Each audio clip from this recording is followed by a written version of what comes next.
So this little home is getting flipped. It's actually an excellent example of a home that could be purchased by a first-time home buyer, then use a renovation loan. Renovation loan. This is an interesting garage, by the way. So there was an addition made. I don't know if you're going to be able to see. There we go. Get little smartphones, and they're super cool camera tech. But anyway, you can see that they just added a garage to this, so it was a one-car garage. Now it's a double deep, I guess three-car garage, really. We'll see if the door's open yet or not. But this is a perfect example of a home that could be done as a renovation loan.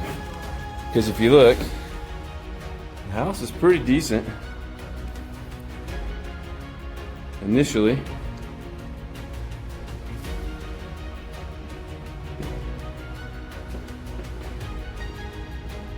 Definitely no parade of homes, at least not in this century or millennium. Gotta love that carpet in the bathroom. Whoever thought that was a good idea?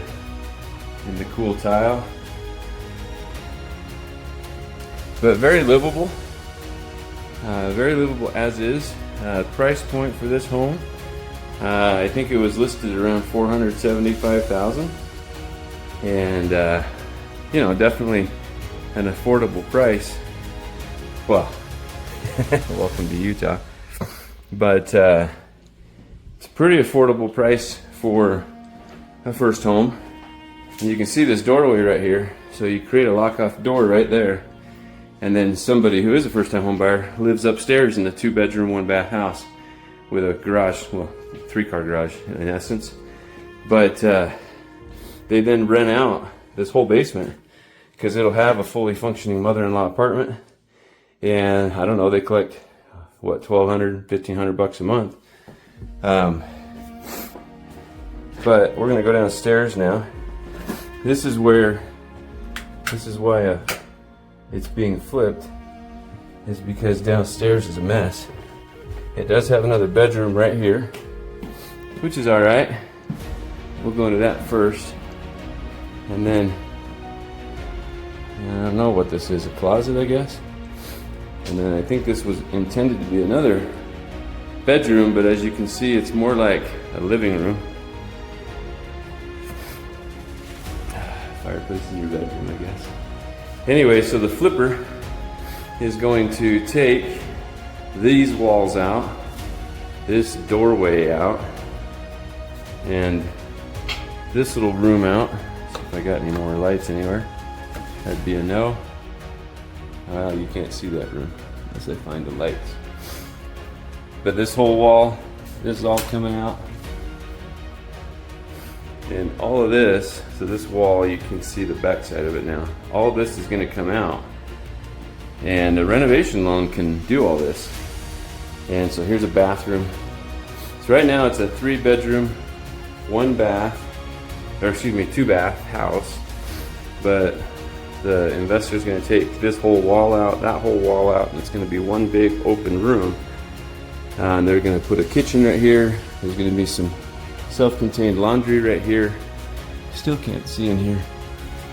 I still don't see a switch. So anyway, this is something a renovation loan can do. Total renovation cost should be under $50,000. If you buy it for $475,000, maybe even less, because that's actually, they paid less for it.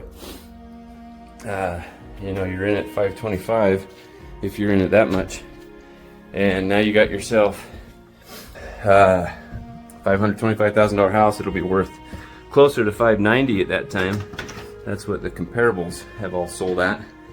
And a first-time home buyer, well, that's a price point outside their price range usually, but $525,000 has a total indebtedness type of cost.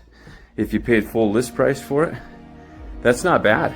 So, and part of the reason that that's not bad is because when you finish that basement, it's $525,000 of price became way more affordable because they're collecting $1,500. So $5,000, $500,000, you're what? you're probably going to be $3,600 a month, I would guess, somewhere in there. So if you're able to collect $1,500, now you're only $2,000 a month and you own your own home. So that's what I'm talking about. This is where people need to be able to see past the ugly, because this house is sitting on the market at 470, 475, something like that, for months, and everybody's walking by until the flipper comes along and says, hey, let's buy this thing. Anyway, renovation loans, they're awesome.